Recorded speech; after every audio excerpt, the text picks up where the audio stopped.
Monsieur Danon, bonsoir. Bonsoir. Merci d'être avec nous ce soir. Vous êtes le vice-président d'Agrogénération. Vous lancez une émission de SRAN d'un montant de 67,5 millions d'euros et vous avez accepté ce soir de répondre en direct aux questions que se posent les investisseurs potentiels et les porteurs d'obligations. Alors, à titre d'introduction, pourriez-vous nous présenter déjà la société rapidement et puis les raisons de cette émission d'Osran ? C'est une société donc, qui est ukrainienne. Elle est cotée à la Bourse de Paris, mais elle est ukrainienne maintenant uniquement. Elle exploite 120 000 hectares de terres très fertiles en Ukraine, réparties sur une dizaine de fermes. Ces fermes se répartissent d'ouest en est, mais plutôt au nord de l'Ukraine, là où il y a les fameuses terres noires. Et chaque ferme fait à peu près 10 000, 12 000 hectares. Voilà, c'est une société qui emploie 1500 personnes, qui est née de la fusion entre la société Agrogénération telle qu'elle avait été fondée par Charles Beigbeder et une société ukrainienne qui s'appelle Armelia. Et les deux fusionnés ont donné naissance aux nouvelles Agrogénération qui représente donc 120 000 hectares, qui produit 400 000 tonnes de céréales chaque année. Et cette émission de SRAN, les raisons pour lesquelles vous la lancez aujourd'hui ? Essentiellement, c'est parce qu'on avait deux challenges auxquels il fallait faire face. Le premier, c'était que notre EBITDA 2013, suite à la baisse des prix du céréal, était négatif. Et donc, il fallait prouver à nous-mêmes et au marché qu'on était capable de restaurer la performance opérationnelle et donc de créer de l'EBITDA, même en situation de prix très déflaté, ce qu'on a fait, vous avez vu nos résultats, 20 millions d'EBITDA sur un chiffre d'affaires de 64 millions d'euros, donc c'est une plutôt bonne performance, solide. Mais il fallait aussi adresser le problème de la dette d'Agrogénération. La dette représente, là encore aujourd'hui, comme je vous parle, 88 millions d'euros, ce qui même rapporté à un EBITDA de 19 est quand même trop lourd. Or, dans cette dette, il y a une grosse partie d'obligations à long terme et on est arrivé à convaincre tout le monde de les convertir dans ce produit qui s'appelle une OSRAN. Donc, il y a toutes les caractéristiques d'une obligation, à ceci près qu'à maturité, il faut convertir à un prix qui est donné, qui est de 52 centimes. Et cette OSRAN est considérée par nos commissaires aux comptes et par le marché comme du fonds propre, du fait que la conversion est obligatoire. Et donc, d'un coup, ça assainit notre bilan et ça nous amène à une dette qui est d'à peu près 52-53 millions, un coefficient de leverage, comme on dit, qui tombe à 3, au pire, et peut-être même à 2,5, si le marché veut bien nous suivre, et apporter le new money que nous sollicitons. Donc voilà. Vous parliez justement de cette perte d'EBITDA importante en 2013 et puis des bons résultats que vous avez estimés là, et que vous venez de publier. Comment expliquez-vous justement ce retournement et est-ce que quelque part il y a des éléments exceptionnels ou comment voyez-vous Oui, il y a un peu d'éléments exceptionnels. Si vous voulez, sur le retournement, si le retournement vaut 100, il y a 20 des 100 qui est dû à la dévaluation de la hryvnia, la monnaie locale. Pourquoi ? Parce que la dévaluation, en fait, nous est favorable, puisque nous vendons en dollars et que tous nos coûts ne sont pas en dollars. Une partie, notamment les salaires et les baux, sont en hryvnia. Donc ça fait un genre d'effet de ciseau favorable qui vaut à peu près 20% du retournement, qui se poursuivra un peu en 2015 parce que la monnaie a continué à se dévaluer par rapport à la moyenne de 2014, mais qui a une notion un peu exceptionnelle. Le reste, c'est plutôt c'est deux choses. À peu près 60% du retournement, c'est ce que j'appelle la performance agronomique, c'est-à-dire que on a bien managé nos produits, nos lignes de produits. On a entre autres remplacé beaucoup de maïs à marge très faible par du tournesol à marge beaucoup plus forte. On a fait un très bon boulot sur les semis d'hiver, où on est arrivé au 31 décembre 2014 avec le double de semis d'hiver comparé à 2013. Donc ça, c'est 59 000 hectares qui ont été ensemencés en 2014, ce qui est bien, c'est le double de 2013. Ça, mécaniquement, ça donne de la performance EBITDA. Et voilà. Et puis on a bien managé nos rendements et notre adéquation entre rendement et surface cultivée. Au total, 60% du retournement, comme je l'ai dit, c'est de la pure performance. Et ça, oui, c'est stable. Il y a pas d'éléments exceptionnels et ça, il n'y a aucune raison que ça ne se reproduise pas.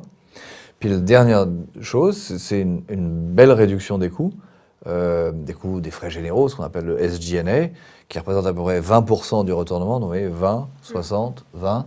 20% du retournement, c'est du SG&A. C'est-à-dire que il y avait au niveau d'Agrogénération une vision qui était très sympa et alléchante, avec une société française qui avait de l'Argentine, de l'Ukraine, qui allait se développer peut-être un jour en Afrique. Nous, en fait, on a dit, bon, on va se calmer, on va se focuser sur l'Ukraine. Du coup, par exemple, à Paris, on avait 15 personnes, on n'en a plus que 2, on n'a pas besoin. On va vraiment développer l'Ukraine, s'assurer que ça génère ce que ça doit générer, et puis peut-être que dans un certain nombre d'années, on reviendra sur des ambitions un peu fortes. Mais pour l'instant, il y a tellement de choses à faire en Ukraine, il y a tellement de croissance à avoir qu'on est mieux en étant uniquement sur l'Ukraine. D'accord. Justement, si on revient un petit peu sur l'Ukraine, bon, c'est un pays qui a été un peu sous les feux des projecteurs cette année. Quelles ont été les conséquences concrètes pour la société? Certains s'inquiètent. Votre ferme ont-elles été dans les zones de conflit? Est-ce qu'il y a un risque que vous soyez obligé de repartir? Voilà, il y a certaines inquiétudes. Et que pouvez-vous répondre à ça? Non. Il n'y a aucun risque qu'on soit obligé de repartir. On est une société maintenant ukrainienne, cotée à Paris, mais ukrainienne, managée par des Ukrainiens, dont les racines ukrainiennes sont fortes, même s'ils sont devenus américains. C'est des gens qui sont nés à Kharkov, qui sont nés à Kiev, qui parlent l'ukrainien, qui sont solidement... Sigma Blazer, qui est l'actionnaire de référence, a fait une centaine de deals maintenant en Ukraine. Donc ils sont très très fortement implantés. Il n'y a aucune chance pour qu'on doive un jour repartir d'Ukraine. Bon, nos terres elles sont au nord, parce que c'est là que sont les bonnes terres, les terres noires, les terres de grenier à blé de l'Europe, c'est là. Et donc c'est un genre d'arc qui va de l'ouest, la ville de Lvov, à l'est, la ville de Kharkov. Et puis donc toutes les fermes sont un genre de chapelet tout le long de cet arc qui est au nord. Le conflit est au sud-est, c'est-à-dire dans le coin à droite, Donetsk et Lugansk, où de toute façon les terres sont pas très bonnes, parce qu'elles sont moins fertiles et il y a beaucoup de sécheresse. Donc nous, on n'y était pas. Donc le conflit ne nous a pas touchés. Alors évidemment, on peut toujours dire, nos terres sont à 200 km du conflit, donc on ne peut pas dire que ce soit très très très loin, mais la probabilité pour que le conflit s'étende à la région de Kharkov est vraiment faible. Je ne peux pas dire qu'elle est nulle, elle est vraiment très faible. D'accord. Alors, si on parle un petit peu de cette émission d'Osran, une des questions qui revient, c'est de savoir si les actionnaires principaux historiques vont participer à cette émission d'Osran. Oui, Charles Becbédé et son fonds Gravitation participent à hauteur de leur nouveau actionnariat qui est de 2%. J'insiste parce que j'ai entendu la question, Charles Becbédé et les actionnaires historiques n'ont retiré aucun argent. Ils ont fait comme tout le monde, c'est-à-dire qu'ils ont souffert de la baisse du cours de l'action. Et puis là... comme ils ne suivent pas exactement au montant de leur actionnariat original, ils sont dilués, en partie, mais ils font leur devoir à hauteur de l'actionnariat final. Et ça, c'est très réconfortant. D'accord, très bien. Alors, si on parle juste un petit peu de la partie obligataire avant de revenir sur les actionnaires, plusieurs obligataires s'interrogent pour savoir si finalement leurs obligations Bagro existantes vont être remboursées quelque part en Osran ou en numéraire? En Osran. En Osran. Autre question que nous avons reçue également, c'est, je reviens un petit peu sur l'avenir, sur l'Ukraine, mais on reviendra plus tard. Finalement, est-ce que vous pensez que la situation aujourd'hui en Ukraine est stable? Est-ce que vous pensez qu'il y a un avenir à peu près stabilisé là-bas? Et quelles sont un peu les perspectives que vous y voyez pour Agrogénération? En Ukraine, il y a plusieurs dimensions. Il y a la dimension géopolitique, il y a la dimension économique.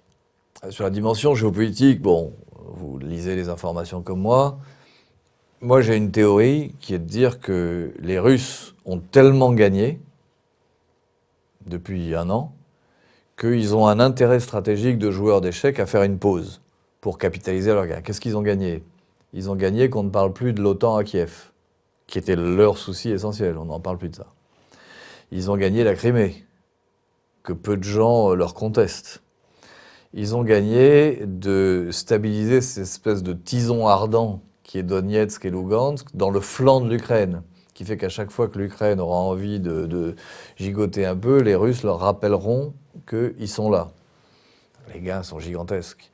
Alors bien sûr, ils pourraient se dire je vais continuer, je vais descendre vers le sud, etc., etc. Mais ils savent que les Européens et les Américains réagiraient encore plus violemment à ça.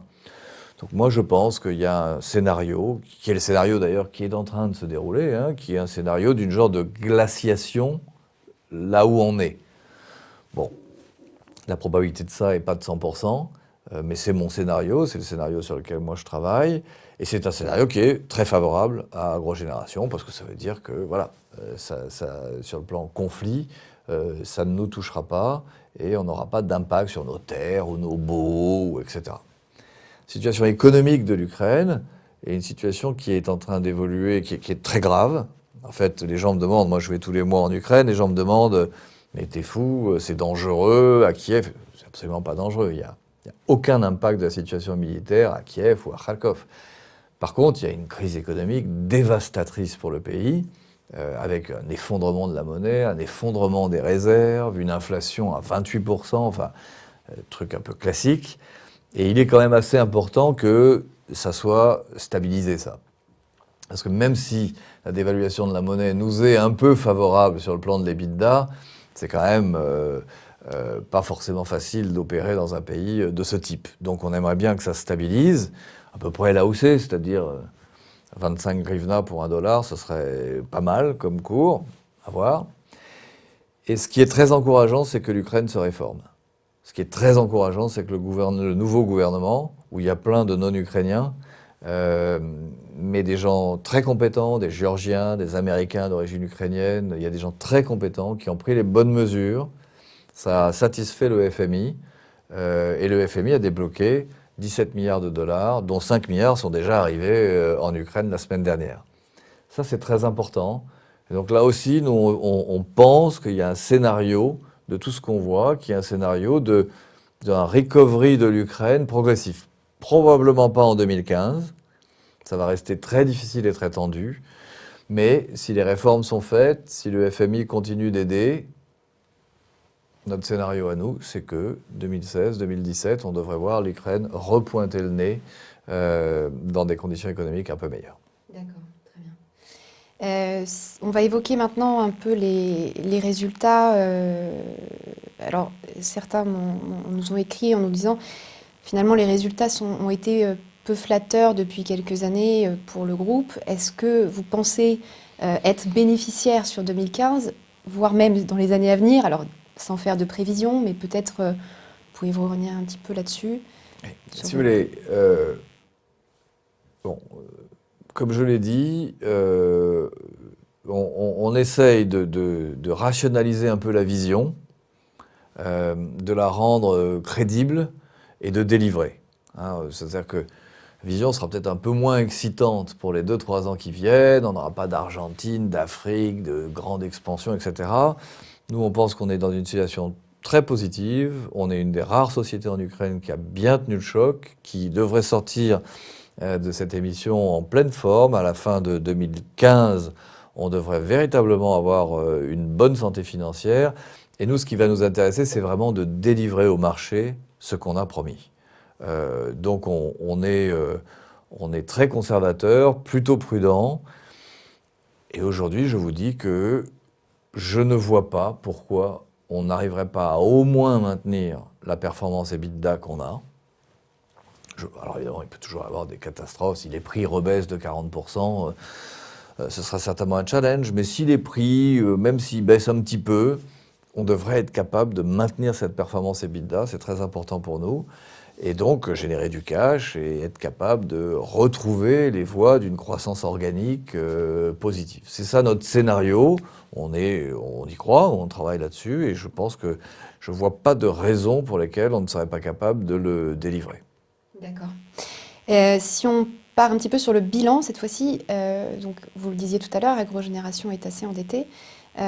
Pouvez-vous nous expliquer rapidement les raisons pour lesquelles en fait cet endettement a pris autant de C'est très proportions? simple, c'est que je vous ai dit, c'est la fusion de deux sociétés, Armelia, celle qui était détenue par Sigma Blazer, et Agrogénération, qui avait été fondée par Charles Becbédé. Bon, il y a 50 000 hectares d'un côté, 70 000 hectares de l'autre, c'est-à-dire à peu près la même taille. Les Blazers avaient mis 130 millions de dollars de fonds propres, et Charles et Gravitation avaient mis, disons, un peu moins de la moitié de ça. Et le reste, c'était de la dette. On ne peut pas leur en vouloir. À l'époque, ils ont levé les fonds là où ils pouvaient, comme ils pouvaient. Et donc, ils ont pu lever un peu d'equity. Ils ont aussi levé beaucoup de dettes. Et en matière agricole, c'est très dangereux, la dette. C'est très instable. La performance quand même, il y a une certaine volatilité. Et donc, on est exposé. Et donc, voilà pourquoi nous, on pense qu'il faut revenir à une situation de fonds propres, avec un peu de dette, bien sûr, parce que ça peut être intelligent, mais quand même sans excès. Toute l'importance pour nous des 10 millions supplémentaires, parce que l'Osran a 67 millions, c'est 57 millions de conversion des obligations existantes en quasi-fonds propres. Donc ça, c'est vraiment très positif et très utile. Il y a 10 millions qui dépendent de la confiance que nous feront, je l'espère, les actionnaires et le marché. Et ces 10 millions, on s'en servira pour réduire d'autant les financements à court terme, de manière à désendetter au maximum l'entreprise, pas complètement, ce serait idiot, mais la désendetter au maximum, de manière à arriver à des coefficients de leverage. Vous voyez, quand on calcule, on serait à un coefficient de leverage de 2,5. Bon, net dette sur EBITDA, ça c'est un bon coefficient de leverage, ça c'est quelque chose avec lequel on saura travailler sans problème. D'accord. Cette émission d'Osran présente un taux assez attractif, 8%, donc ça peut être surprenant pour certains. Alors, pourquoi finalement un taux d'intérêt aussi élevé? C'est vrai que sur le marché aujourd'hui, les gens sont habitués à avoir des taux assez bas. Est-ce que finalement, c'est pas trop cher pour Agrogénération? Non, c'est pas trop cher pour Agrogénération, ça c'est sûr que non, parce que c'est ce qu'on paye depuis 3-4 ans et que voilà, et la Baird nous finance à 8%, donc on est assez habitué à 8%. La dette à court terme en Ukraine, celle qu'on voudrait réduire encore un peu, est à 15%. Ouais. Donc celle-là, elle est... Et pourquoi 8 et 15 ? Parce qu'il y a une prime de risque. Personne ne peut dire que l'Ukraine, c'est pas risqué. Donc si notre argument vis-à-vis de nos investisseurs, c'est de dire, oui, le coupon, il est excellent. 8%, c'est un très bon coupon qui va se dérouler pour les 4 ans. Le prix de conversion à 52 centimes, nous, on considère que c'est un bon prix de conversion. Je rappelle qu'on a investi 200 millions de dollars dans cette société depuis sa création. Si vous divisez 200 millions de dollars par les 200 millions d'actions qu'il y aura à la fin de l'Osran, ça veut dire que c'est 200 millions d'euros, c'est à peu près 1 euro par action. Donc il y a quand même un gros investissement qui a été fait, il y a une grosse valeur potentielle. Bon, on pense que 52 centimes, c'est un bon prix. Et si ce n'était pas le cas, on aurait du mal à convaincre des investisseurs par rapport au risque, parce qu'on ne peut pas dire qu'il n'y a pas un risque en Ukraine. Bien sûr, il y a un risque en Ukraine, donc il faut payer une prime de risque et on est prêt à la payer. D'accord. Et donc les coupons vont être semestriels, donc versés 2 fois par an. Le premier coupon sera par contre en Osran. Est-ce que c'est le cas pour tous les coupons? Non, c'est juste le premier. Après, ils sont payés en cash, en numéraire. Et, cerise sur le gâteau, si un investisseur dans l'Osran décide de convertir en actions, puisqu'il peut le faire tous les 6 mois, et ça c'est quelque chose que les investisseurs nous ont demandé pour avoir une liquidité. Ils avaient un peu peur de la liquidité sur le marché de l'Osran, et donc en revenant sur le marché actions, ils pensaient qu'ils auraient une liquidité. Et donc si dans 1 an, un investisseur décide de convertir son Osran en actions, l'équivalent des coupons restant dû d'une certaine manière jusqu'à la maturité de l'obligation est payé en action gratuite au moment de la conversion. Autre question, certains actionnaires s'interrogent pour savoir si leurs actions à l'Agre existantes existeront toujours, est-ce qu'elles existeront et seront toujours cotées, bien évidemment. Bien entendu. Et d'ailleurs, dans tous les accords qui ont été faits pour arriver à mettre au point cette OSRAN, avec les différentes parties prenantes, et notamment les obligataires qui ont participé à la négociation, on s'est engagé à rester cotés à la Bourse de Paris pour les années à venir. Donc non seulement les actions existeront toujours, mais elles seront cotées à la Bourse de Paris. Alors, question qu'on vient de recevoir, à combien estimez-vous la valorisation d'Agrogénération ? Ça, c'est à chacun de se faire son opinion. J'ai dit la seule chose que je peux dire, c'est-à-dire que c'est une société dans laquelle le cumul des investissements des 4 dernières années représente 200 millions d'euros. On n'est pas idiot. Donc si on les a investis, si on a dépensé cet argent, c'est parce que voilà, c'est la valeur de reconstruction à neuf, si vous voulez, d'Agrogénération. Bon, après, j'ai dit aussi que l'EBITDA de 20 millions était un EBITDA qui était, à mon sens, relativement stable et capable d'être réitéré. Donc voilà, bon, après, c'est à chaque investisseur de se faire son opinion sur la valeur. D'accord. Sur 2015, vous avez, je crois, démarré votre campagne. Pouvez-vous nous dire combien d'hectares sera cultivé, ce que vous envisagez ? Écoutez, c'est comme d'habitude avec l'agriculture, il faut faire très attention parce qu'on dit vite des bêtises, etc. Bon, l'année dernière, on a 120 000 hectares de potentiel. L'année dernière, on a fait 103 000 hectares en production. Bon, je serais surpris si on est loin de 110 000. Voilà, ce qui nous donne un petit potentiel de rebond, mais ça fait quand même 7 000 hectares de plus de production. Est-ce que vous allez acquérir des nouvelles fermes? Et si oui, avec quel financement? Là, on va être très très prudent, Anne-Pauline, parce que justement, ça faisait partie de un peu moins de glamour et un peu plus de delivery. Donc, pour nous, l'année 2015, c'est vraiment une année de consolidation. C'est vraiment une année sur laquelle on voudrait voir l'équipe opérationnelle réitérer la performance des EBITDA.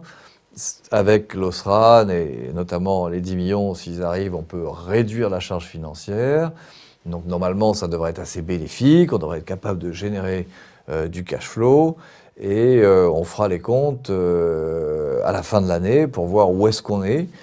Bon, il est évident que si on se retrouve dans une situation, je dirais pas d'opulence, mais de confort financier, vu que le reste des sociétés agricoles en Ukraine a été dévasté par la crise et où on est certainement une des sociétés, peut-être même la société, mais en tout cas une des sociétés qui a le mieux résisté opérationnellement, c'est sûr qu'on est en pleine forme.